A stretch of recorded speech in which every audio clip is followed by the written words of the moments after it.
और अब हैदराबाद से आज की बड़ी खबर। हैदराबाद में बीती रात जमकर बवाल हुआ है। बीजेपी विधायक टी राजा सिंह के खिलाफ जोरदार प्रदर्शन जारी है। इस बीच प्रदर्शनकारियों ने पुलिस पर पत्थरबाजी कर दी और उसके बाद जो कुछ हुआ उसकी तस्वीरें एक एक करके हम आपको दिखाएंगे। लेकिन शुरुआत बड़ी खबर के साथ। हैदराबाद में बीती रात पुलिस का जबरदस्त एक्शन। प्रदर्शनकारियों की पत्थरबाजी के बाद पुलिस ने जोरदार लाठीचार्ज किया है। पुलिस ने प्रदर्शनकारियों पर घर में घुसकर लाठीचार्ज किया। घर में घुसकर उन लड़कों को निकाला गया जिन्होंने पत्थरबाजी की थी।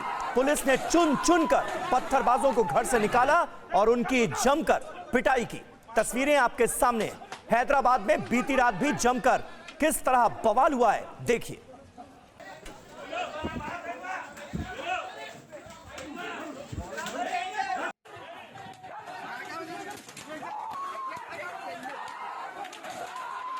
क्या आप भेड़ बकरियों को पाल के साल में करोड़ों कमाना चाहते हो?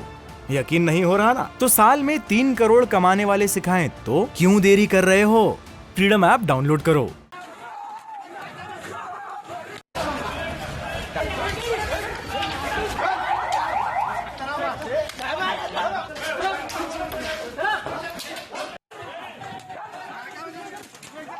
हालांकि स्थिति जो बनी हुई है उसके तहत अब पुलिस एक्शन मोड में आ चुकी है। पिछले 2 दिनों से जारी बवाल के बीच पुलिस की ये कोशिश थी कि किसी तरह से प्रदर्शनकारियों को काबू में किया जा सके, लेकिन जिस तरीके से पुलिस को निशाना बनाया गया उसके बाद पुलिस ने चुन कर इनके घर से बाहर निकालकर इन्हें डिटेन किया।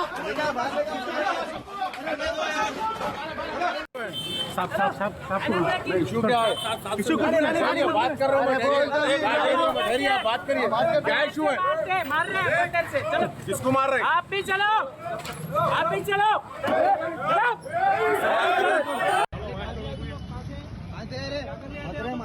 उसके बाद बयान लो।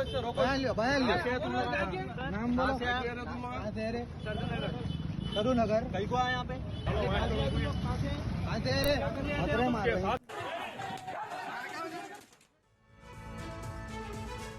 और ओवैसी की पार्टी के कॉर्पोरेटर मुजफ्फर हुसैन का विवादित बयान सामने आया है। AIMIM कॉर्पोरेटर ने पत्थरबाजों को मासूम बताया है।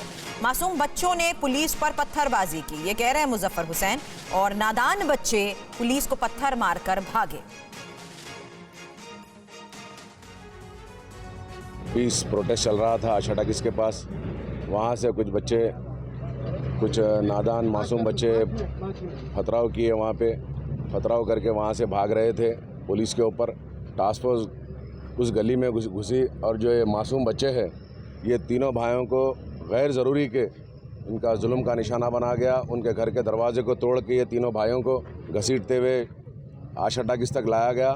मेरे से भी टास्क फोर्स ऑफिसरों की जो है ना, मैं भी आके मदाखलत किया। मेरे को इत्तला मिलते ही और सारी तफसीलात में असदुद्दीन ओवैसी साहब, सदर कुल हिंद मजलिस इत्तेहादुल मुस्लिमीन असदुद्दीन ओवैसी साहब को इस बात की इत्तला दी। और वहीं AIMIM चीफ असदुद्दीन ओवैसी ने पत्थरबाजों को थाने से छुड़ाया। पत्थरबाजों को पकड़कर थाने ले गई थी पुलिस और असदुद्दीन ओवैसी के फोन के बाद पुलिस ने पत्थरबाजों को छोड़ दिया।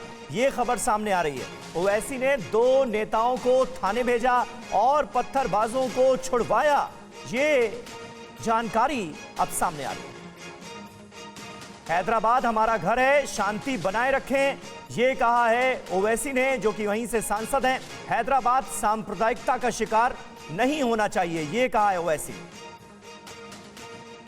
घर का दरवाजा तोड़ के हम हमको मार लेके गनशन मतीन भी है ना उसमें? जी हाँ, मतीन भी, इरफान रियाज भी है ना? जी हाँ, एहतेशाम में चलिए जी। और भाई बहुत बुरा हुआ। वो मालूम होते कि मैं मुजफ्फर को बोला जी और जो आके मुजफ्फर कॉर्पोरेटर साहब और समस्त कॉर्पोरेटर साहब आके हम लोग रिहा करे और आपका बहुत बहुत शुक्रिया, जज़ाकल्लाह। अब जाओ 1:30 बजे, सुबह 1:30 बजे अब जाओ, घर में परेशान होंगे जी।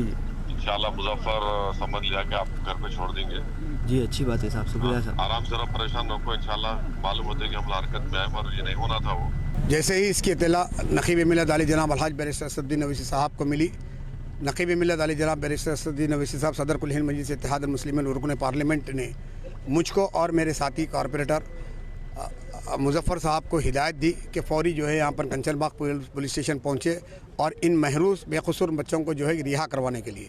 तो आकर यहाँ पर जो है एडिशनल डीसीपी आनंद साहब से जो है हमने नुमाइंदगी की और जो है बैरिस्टर असदुद्दीन अवैसी साहब ने खुद रास्त तौर पर डीसीपी से बात करते हुए इन जो है ना बेकसूर बच्चों को यहाँ की रिहाई अमल में लाई और इनको जो है अभी रिहा किया। और हमें नकीब मिल्लत ने जो है ना इस बात की हिदायत दी मुझको और मुजफ्फर साहब कॉरपोरेटर को कि फौरी तौर पर जो है इन बच्चों को रिहा कराते हुए अपने साथ अपनी गाड़ी में बिठाकर इनके मकानात पर ले जाकर छोड़ने के लिए। तो हम जो है इनके मकानात पर ले जाकर छोड़ने के लिए जा रहे हैं और इनकी जो है अल्हम्दुलिल्लाह रिहाई अमल में आ गई। तशद्दुद को नहीं होना चाहिए, एहतजाज ज़रूरी है। एहतजाज में गिरफ्तारी का मुतालबा जायज़ मुतालबा है, मगर एहतजाज में तशद्दुद को उकसाने की बातें हरगिज़ मत करिए और बीजेपी और संघ परिवार को नाकाम करिए। हम हुकूमत तेलंगाना से और पुलिस से इस बात का मुतालबा करते हैं कि दोबारा इस एमएलए की गिरफ्तारी अमल में लाई जाए और उसको जेल भिजाया जाए और एक स्ट्रांग केस उनके ऊपर बनना चाहिए। आज तेलंगाना के स्पीकर जनाब पोचाराम श्रीनिवास रेड्डी साहब को हमने, हमारे पाशा खादरी साहब एमएलए ने, जनरल सेक्रेटरी ने लेटर लिखा है और इस बात का मुतालबा किया है कि गोशा महल के बीजेपी के एमएलए के खिलाफ एक्सपल्शन प्रोसीडिंग्स का आगाज किया जाए, क्योंकि ऐवान में जब कोई जाता है तो वो आइन के ऊपर हल्फ लेता है और आइन में सेकुलरिज्म हमारे आइन का बेसिक स्ट्रक्चर का हिस्सा है। हमने जनाब स्पीकर साहब को ये बात याद दिलाई है जो उनको भी मालूम होगी कि आइन के आर्टिकल 194 के तहत असेंबली को और स्पीकर को इख्तियार हासिल है कि जब कोई मेंबर वायलेशन करता है प्रिविलेज का और कंटेम का, तो ऐवान को, स्पीकर साहब को इख्तियार हासिल है कि उसको एक्सपल करें। क्या आप भेड़ बकरियों को पाल के साल में करोड़ों कमाना चाहते हो? यकीन नहीं हो रहा ना? तो साल में 3 करोड़ कमाने वाले सिखाएं तो क्यों देरी कर रहे हो? फ्रीडम ऐप डाउनलोड करो।